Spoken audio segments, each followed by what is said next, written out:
It seems to me that nothing will ever be enough for the evil in this world. Our country has become unrecognizable. These people have perverted the truth to the point that they motivated the murder of my husband. They have continuously tried to assassinate the president, and anyone who stands in their way is labeled hateful, racist, fascist, and every other trigger word that is grossly dishonest. We want the best for our country. They don't. This is why Charlie started Turning Point USA in the first place. He didn't trust the radicalized liberal teachers. And this past Saturday, it was a school teacher, of all people, a school teacher, that attempted to change our history for the worst with bullets. And everyone is asking why I even went to the White House Correspondents' Dinner.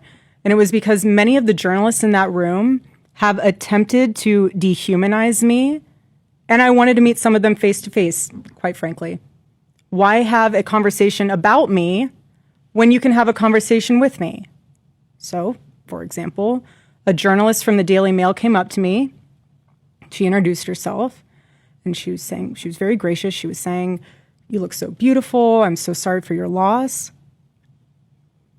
To which I replied, "It is so nice to put a name to the face, especially with all of the slander, the lies, accusations that are out there surrounding my husband's murder and myself."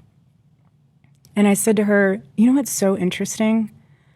This is my first time at the White House Correspondents' Dinner, and I find it so fascinating, the dynamic that is going on right now, because everyone is all dressed up, and you guys are co-mingling in and out of each other's cocktail parties. And so for one night, you are able to put aside all of your differences for the sake of freedom of speech. And then by Monday morning, things will go back to being an absolute bloodbath between all of you." To which she replied, literally, she said, "I know. Isn't it special, right? Isn't tonight so special?" And following that conversation, it was time to take our seats, and we went into the big ballroom where the dinner was. And one of the first things I noticed when I walked into that room was quite literally the proximity of the opposing outlets to one another. So you have one table here that's Politico, and another table here that's Fox, and another table here that's WAPO, and you're all crammed together, elbow to elbow. And to make the night even more of a spectacle, every single 10-person table had 10 bottles of wine. And the president of the White House Correspondents Association, she did a great job of trying to make the evening have that feeling of Americana. You know, we were in a room celebrating freedom of speech despite our differences. And the U.S. Marine Band performed the national anthem so beautifully. And then shortly thereafter, gunshots rang out and total chaos ensued. And you guys have all seen what happened next because there are 1,000 videos of it. So let's discuss that fact for a second. If you were in that room, you had no way of knowing what the status of the shooter was, how many there were, or honestly, really anything. It was just utter chaos. And so during an active shooting, these journalists are using their phones to find moments to capture for clips. They were so concerned about getting a video in a room with an active shooter that they could have accidentally and quite literally filmed themselves being shot. Many of those people have become so desensitized that fight or flight became secondary to the opportunity of putting themselves into the story, which ironically breaks the #1 rule of journalism.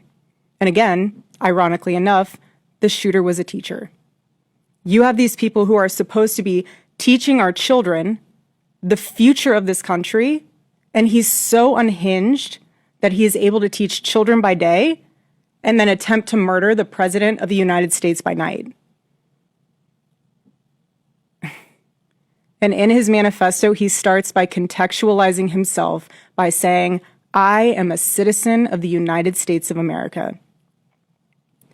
And while we may have big problems with illegal immigration in this country, I have to tell you, we have an even bigger problem when it comes to the systemic indoctrination and radicalization of our own citizens. This is what got my husband killed. This is what has led to 3 legitimate attempts on President Trump's life. And I can speak firsthand to that unbearable toll that this must take on our First Lady. There has never been a president who has faced this many assassination attempts in Americans' entire history. And after each one, the reaction from the far left has been, at best, a shrug, and in some cases, a sick disappointment that the shooter was unsuccessful. We are all human beings. And if you can just pause and just take a minute and ask yourself, how would you feel if even just one person made cruel jokes about the attempted murder of your loved one? That is what Jimmy Kimmel did to the First Lady. He said that she had the glow of an expected widow. The glow of an expected widow. Just 48 hours before that nightmare almost became a reality. In this culture we're living in, absorbs disagreement as a form of personal betrayal.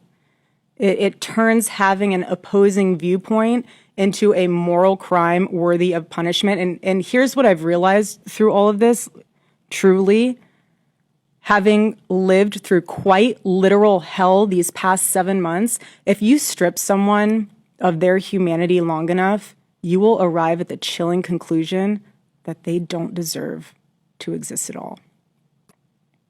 Every morning I wake up to a new headline lying about me. I have comedians dressing up in whiteface.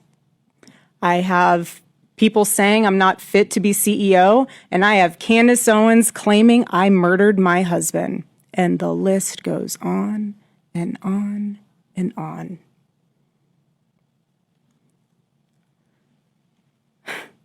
There is a serious epidemic of dehumanization plaguing this country.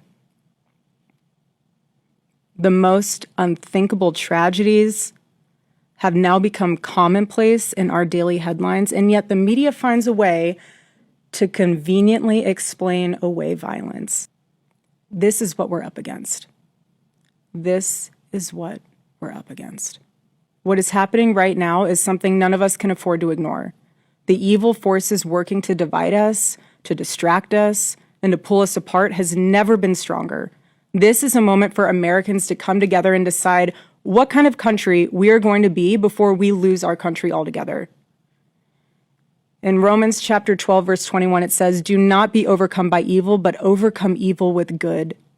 And this is why my husband created Turning Point USA, so we could have civil discourse and debate and open dialogue, because when we stop talking to each other, bad things happen. I am choosing to fight for America, for my children, for your children, and for our humanity, because we all need to do our part. And by the grace of God, we will succeed, and America will remain what she was always called to be, a shining city on a hill, a light to the world. So let me give you a perfect example of how it's done. My husband did it best and left us the blueprint on how to have uncomfortable conversations with those who disagree. Buckle up, everybody. Here we go. Kirk calls out Druski and Candace Owens in a new podcast that she was making. So you can feel the pain in her words. There is nothing as terrible as people accusing you of